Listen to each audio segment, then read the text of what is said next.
أعوذ بالله من الشيطان الرجيم. بسم الله الرحمن الرحيم. رب اشرح لي صدري ويسر لي أمري واحلل عقدة من لساني يفقه قولي. رب زدني علما. اللهم إني أسألك علما نافعا ورزقا طيبا وعملا متقبلا. رب يسر ولا تؤسر وتمم بالخير وبك نستعين. آمين يا رب العالمين. آیت نمبر 25 ہے وملم، اور جو کوئی لم نہیں یستطیع استطاعت رکھتا ہو منکم تو سے طولن مالی طاقت ان کے ینکحہ وہ نکاح کرے المحصناتی آزاد عورت سے المؤمناتی مومن فامن تو اس میں سے ما جو مالکت مالک ہوئے ایمانکم دائیں ہاتھ تمہارے من فتیاتکم تمہاری لونڈیوں میں سے المؤمنات مومن واللہ اور اللہ تعالی عالم زیادہ جاننے والا ہے بی ایمانکم تمہارے ایمان کو بعضکم ایک تمہارا من بعض دوسرے سے ہے فن کی ہو نہ پس تم نکاح کر لو بیزنی اس کی اجازت کے ساتھ اہلی ہننا ان کے مالکوں کی واتو ہننا اور تم ادا کر دو ان کو اجورا ہننا ان کے مہر بالمعروف اچھے طریقے سے محسنات نکاح میں لائی گئی ہوں غیر مصافحات بدکاری کرنے والی نہ ہوں ولا اور نہ متخذاتی بنانے والی ہوں اخدان چھپے دوست فائدہ پھر جب احسننا وہ نکاح میں لائی جا چکیں فائن تو اگر آتینہ وہ آئیں بفاحشۃ بے حیائی کو فعلیہن تو ان پر نصف ہے ما جو علی المحصناتی آزاد عورتوں پر ہے من العذابی سزا سے ذالک یہ لمن اس کے لیے جو خشیہ ڈرے العنتا تکلیف گناہ میں پڑنے سے منکم تم میں سے وان اور یہ کہ تصبروا تم صبر کرو خیر لکم تمہارے لیے بہتر ہے واللہ تعالی غفور الرحیم بےحد بخشنے والا نہایت رحم کرنے والا ہے اور تم میں سے جو کوئی مالی لحاظ سے استطاعت نہ رکھتا ہو مطلب جو شادی نہ کرتا ہو اس کا بھی حال اسلام نے بتایا ہے کہ جو مالی استطاعت نہیں رکھتا کہ وہ آزاد مومن عورت سے نکاح کرے تو وہ مومن لونڈی سے نکاح کر لے جن کے مالک تمہارے دائیں ہاتھ ہوں اللہ تعالیٰ تمہارے ایمان کو خوب جاننے والا ہے تم ایک دوسرے سے ہو چنانچہ ان کے مالکوں کی اجازت سے ان کے ساتھ نکاح کر لو اور ان کے مہر کو ان کے اچھے طریقے سے ادا کر دو جبکہ وہ نکاح میں لائی گئی ہوں بدکاری کرنے والی نہ ہوں اور نہ ہی چھپے ہوئے دوست بنانے والی ہوں چھپے ہوئے دوست سے کیا مراد ہے یہاں پر جو آج کل ہمارا ٹرینڈ چل رہا ہے یہاں پہ گرل فرینڈ بوائے فرینڈ کا کلچر اس کے بارے میں اللہ تعالیٰ بتا رہے ہیں کہ نہ وہ بدکاری کرنے والی ہوں نہ ہی چھپے ہوئے دوست بنانے والی ہوں پھر جب وہ نکاح میں لائی جا چکے تو اگر اس کے بعد وہ بے حیائی کریں تو ان کی سزا آزاد عورتوں سے نصف ہے یہ اس کے لیے ہے تم میں سے گناہ میں پڑنے سے ڈریں اور یہ کہ تم صبر کرو تمہارے لیے بہتر ہے اللہ تعالیٰ بے حد بخشنے والا نہایت رحم کرنے والا ہے پہلی بات تو یہ کہ اللہ تعالیٰ نے کہا کہ تم میں سے کوئی استطاعت نہ رکھتا ہو مطلب وہ عورت کا خرچہ افورڈ نہ کر سکتا ہو تو پھر وہ جو ہے وہ کسی لونڈی سے شادی کر لے کیونکہ پہلے دور میں لونڈی ہوتی تھی اور وہ لونڈی کس طرح کی ہونی چاہیے اس کا بھی اللہ تعالیٰ نے بتا دیا کہ وہ بدکار نہ ہو نہ ہی چھپے دوست رکھنے والی ہو اور نہ ہی جو ہے وہ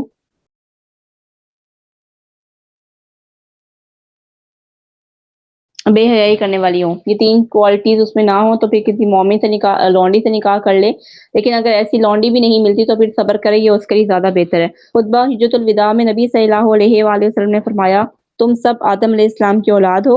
اور آدم علیہ السلام مٹی سے بنے تھے اس کا مطلب تو اللہ نے بتایا کہ ہاں تم ایک دوسرے سے ہو مطلب اسلام تمام انسانوں کی ایک ہی نسل ہے ایک ہی اصل ہے ایک ہی ہم امت ہے اور ایک ہی جو ہے وہ ہم نبی پاک صلی اللہ علیہ وسلم جو ہے ہمارے نبی آخری وہ ایک ہی ہے آخری نبی اور کتاب بھی ہمارے پاس ایک ہی ہے وہ بھی آخری کتاب ہے تو اس لیے اللہ نے کہا کہ تم سب ایک دوسرے سے ہو مطلب تو آپس میں نکاح کرو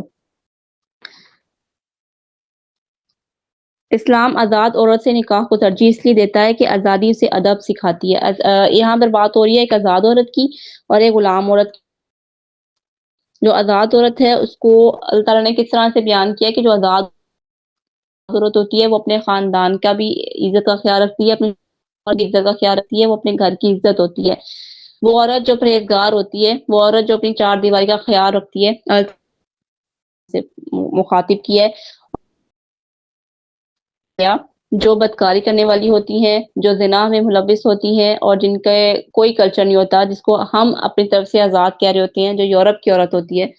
اس کو ہم آزاد عورت سمجھتے ہیں جبکہ جو ہمارے اسلامی عورت ہوتی ہے اس کو ہم سمجھتے ہیں کہ وہ تو قید ہے اسلام کی پابندیوں میں وہ قید ہو گئی ہے وہ غلام بن گئی ہے جبکہ اللہ تعالیٰ نے آزاد اور غلام عورت کا واضح فرق بتا دیا ہے کہ آزاد عورتیں کون سی ہوتی ہیں اور غلام عورتیں کون سی ہوتی ہیں۔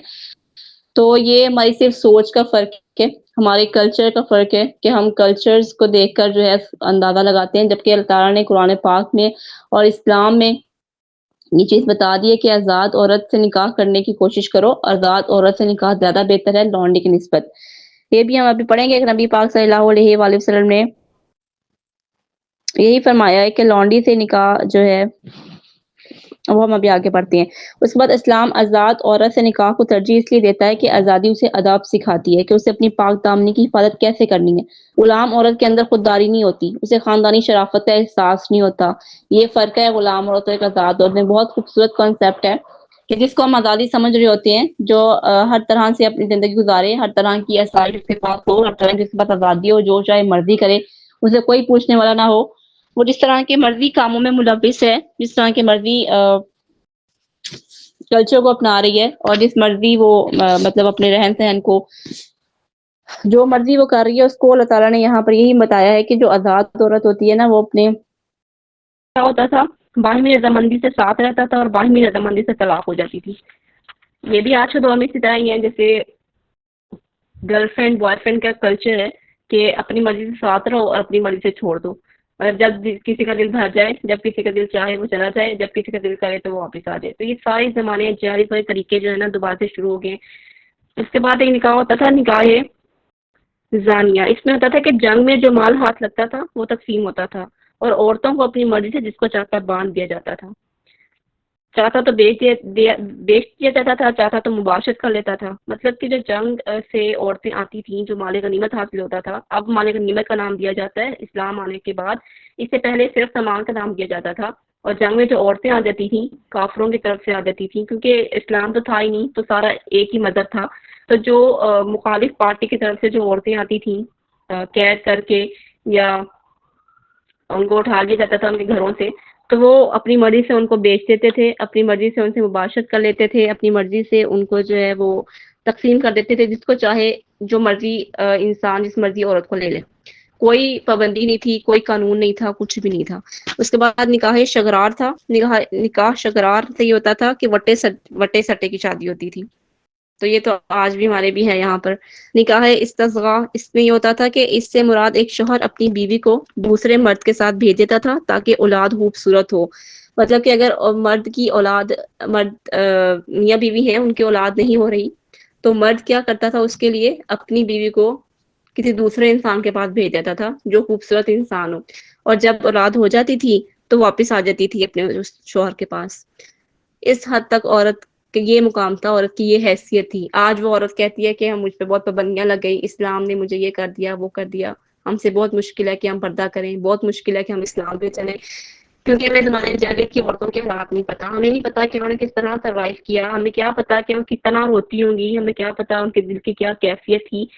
ہمیں سننے سے محسوس ہو رہا ہے، اور جن کے ساتھ یہ ہوا ہوگا تو اس وقت ان کی کیا کنڈیشن ہوتی ہوگی۔ اس کے بعد نکاح راہب ہے۔ اس میں ہوتا تھا کہ 10 لوگ ایک عورت سے نکاح کرنے کے لیے جمع ہو جاتے تھے، اور ہر ایک عورت سے تعلق رکھتا تھا، اور پھر عورت جسے چاہتی تھی اس سے اولاد منسوب کر دیتی تھی۔ یہ وہی بات ہے کہ کوئی نکاح کی لمٹ نہیں تھی، کسی کے 10 نکاح ہیں، کسی کے 12 نکاح ہیں، کسی کے 15 نکاح ہیں، اور اسی طرح عورتوں کے ساتھ بھی ہوتا تھا۔ عورتوں کے ساتھ بھی، عورتوں کے بھی 10 نکاح ہوا کرتے تھے، صرف مرد کے نہیں، عورت کے بھی۔ اور یہ وہی بات ہے نکاح راہب میں، کہ اس میں عورت جو ہے نا وہ 10 لوگ ایک عورت سے نکاح کرتے تھے، اور پھر جب اولاد ہوتی تھی تو عورت جس کا دل چاہتا تھا عورت اس کی طرف منسوب کر دیتی تھی کہ یہ اس کی اولاد ہے۔ یہ اس طرح سے ہوتا تھا، اس طرح کے نکاح ہوا کرتے تھے۔ اور اس کے بعد تھا نکاح الباغیہ۔ نکاح تھا کہ فحاشہ عورت سے نکاح، اس میں مراد 10 سے زیادہ ہوتے تھے، اور کفایت شعاری سے جو ہے نا وہ عورت مطلب کہ عقل مندی سے فیصلہ کر کے جو ہے، جیسے کہتے ہیں پنچایت بٹھا کے جو ہے پوچھا جاتا تھا کہ اس اولاد کی کون ہے، اس اولاد کا شوہر کون ہے، یہ کیا سین ہے۔ اس طرح کے نکاح ہوا کرتے تھے۔ اللہ معاف کرے، اللہ تعالیٰ نے ہمیں بہت ہی پرسکون زندگی دی ہے، بہت سیف ماحول دیا ہے۔ اللہ تعالیٰ نے ہم پر بہت بڑا احسان کیا ہے کہ اللہ تعالیٰ نے ہمیں ایک تو مسلمان گھرانوں میں پیدا کیا، اور سب سے بڑا احسان یہ کہ اللہ تعالیٰ نے ہمیں ایک رحمت بنا کے بھیجا ہے۔ ہم سب جو ہے اپنے اپنے گھروں کی رحمتیں ہیں، اپنے گھروں کی عزتیں ہیں۔ اللہ تعالیٰ ہم سب کو محفوظ رکھے، اللہ تعالیٰ ہماری عزتوں کی بھی حفاظت کرے۔ تو پہلے دور بہت ہی برا دور تھا، یہ تو اسلام آنے کے بعد طلاق کی حد مقرر ہوئی۔ اسلام آنے کے بعد جو ہے وہ نکاح کی ایک حد مقرر ہوئی کہ ایک عورت ایک ہی مرد کے ساتھ نکاح کر سکتی ہے، اور جو مرد ہے وہ 4 سے زیادہ شادیاں نہیں کر سکتا۔ یہ ساری باؤنڈری، یہ سارے قانون، یہ سارے رولز اینڈ ریگولیشنز بنے ہیں صرف اور صرف عورت کے لیے، عورت کو محفوظ کرنے کے لیے اتنا بڑا سسٹم لایا گیا، اتنا بڑا چینج لایا گیا کہ اسلام آیا۔ اگر اسلام نہ ہوتا تو آج ہم اسی طرح ہی ذلیل ہو رہی ہوتی، اسلام کے پہلے دور میں ذلیل ہوا کرتی تھی۔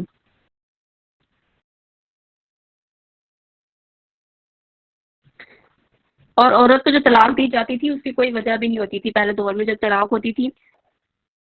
تو یہ تو اسلام نے کہا ہے کہ طلاق 2 مرتبہ ہے، مطلب کہ تیسری دفعہ آپ اگر نہ دے تو آپ رجوع کر سکتے ہیں، لیکن اگر تیسری دفعہ دے دیے تو پھر اس کے بعد رجوع نہیں ہوگا۔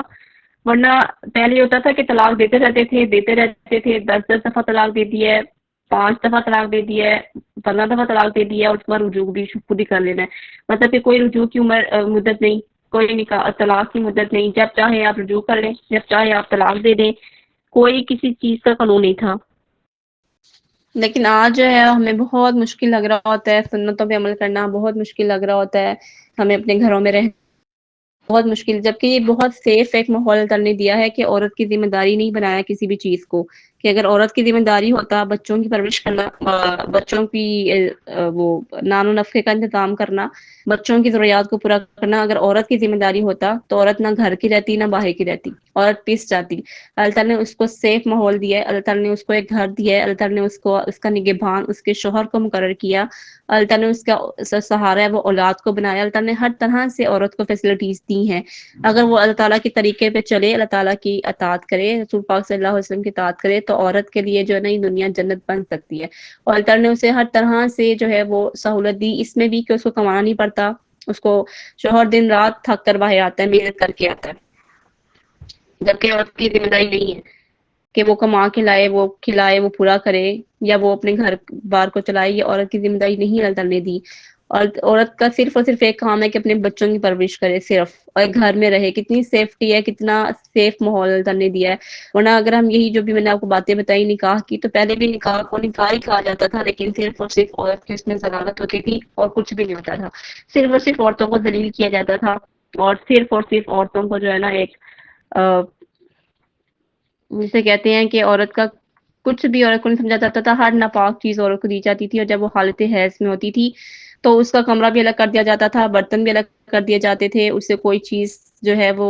شیئر نہیں کی جاتی تھی، اور نہ ہی اس سے بات تک ہوتی تھی۔ وہ سارا دن ایک کمرے میں بند رہتی تھی، سارا دن نہیں، جب تک کہ اس کے دن تھے، پورا ہفتہ لگایا کہ عورت ایک کمرے میں قید ہے، وہ کسی سے مل نہیں سکتی، کسی کو ٹچ نہیں کر سکتی، اس کے برتن الگ ہیں، اس کا کھانا پینا الگ ہے، وہ کسی سے بات نہیں کر سکتی، کسی کے سامنے نہیں آ سکتی۔ تو اس حد تک جہالیت تھی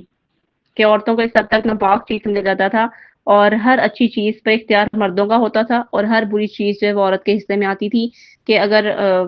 جو چیز حرام ہے، جس سے جو اسلام کے بعد حرام ہوئی، کہ اگر کوئی چیز کھانے کے قابل نہیں ہوتی تھی نا، کہ اگر کسی جانور کے بچہ جو ہے مردہ پیدا ہو گیا تو وہ عورت کے لیے پکے گا، مطلب اسے صرف عورت کھائے گی، اسے کوئی مرد نہیں کھائے گا۔ تو اس طرح کی جہالیت تھی بہت، مطلب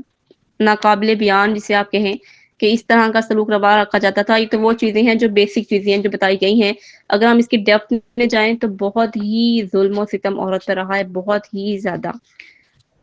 کسی چیز میں عورت کا حق نہیں تھا، کسی چیز میں، کہ وہ اپنی بات منوا سکے، یا اپنے رائے دے سکے، اپنا مشورہ کر سکے کسی سے، عورت کا کوئی حق نہیں تھا کسی بھی چیز میں۔ وہ صرف ایک فالتو چیز سمجھی جاتی تھی، اس کا کسی چیز میں نہ کوئی حق تھا، نہ کسی سے مشورہ لیا جاتا تھا، نہ عورتوں کو کسی چیز میں انوالو کیا جاتا تھا، نہ ان کی عزت کی جاتی تھی، اور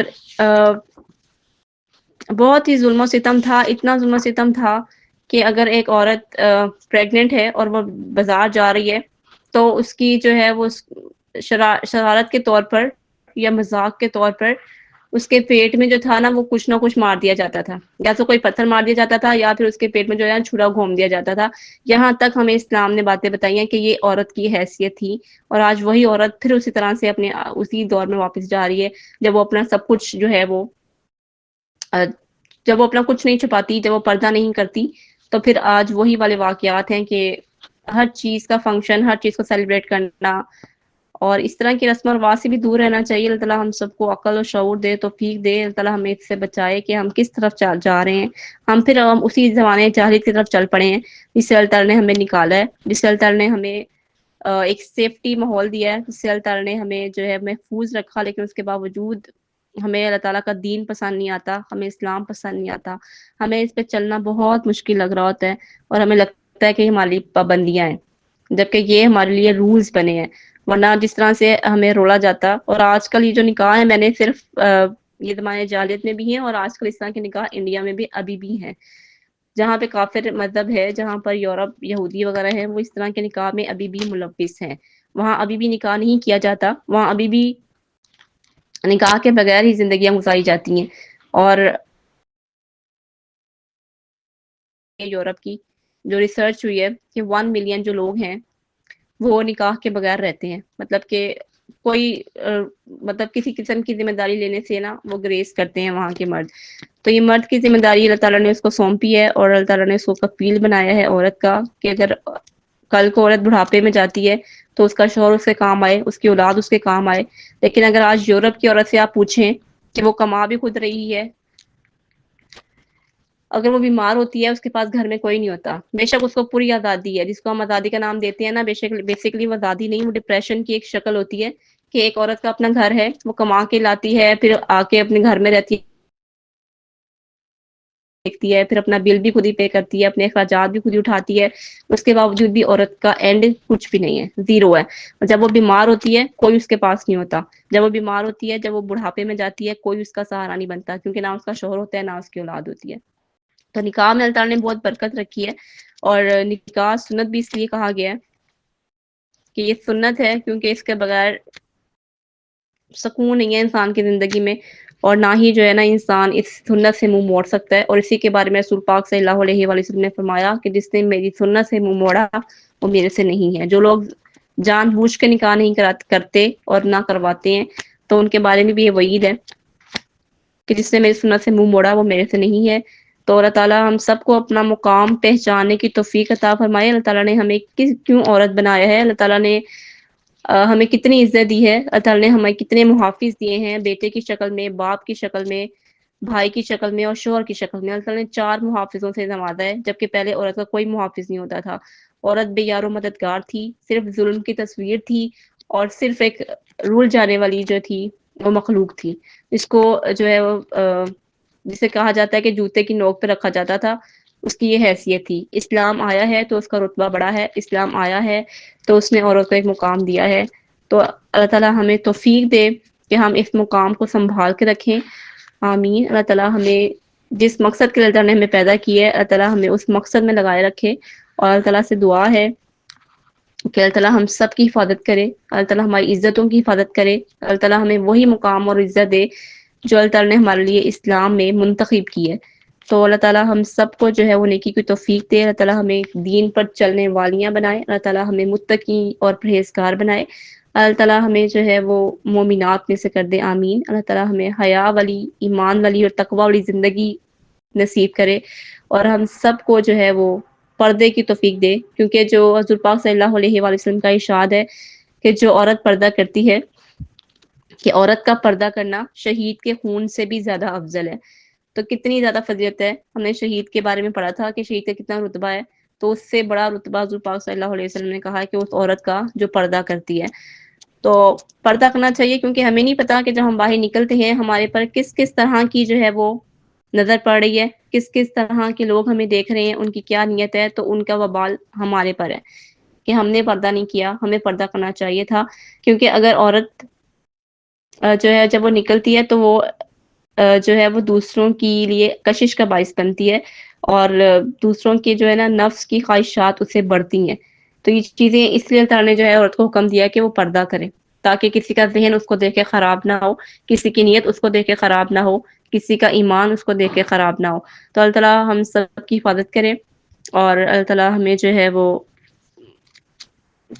قبر کے اندھیرے سے بچائے، قبر کے عذاب سے بچائے، دوزخ کی آگ، دوزخ کے عذاب سے بچائے۔ ربنا آتنا فی الدنیا حسنۃ وفی الآخرۃ حسنۃ وقنا عذاب النار۔ ربنا لا تزغ قلوبنا بعد إذ هديتنا وهب لنا من لدنك رحمة إنك أنت الوهاب. آمين يا رب العالمین. السلام علیکم ورحمۃ اللہ وبرکاتہ.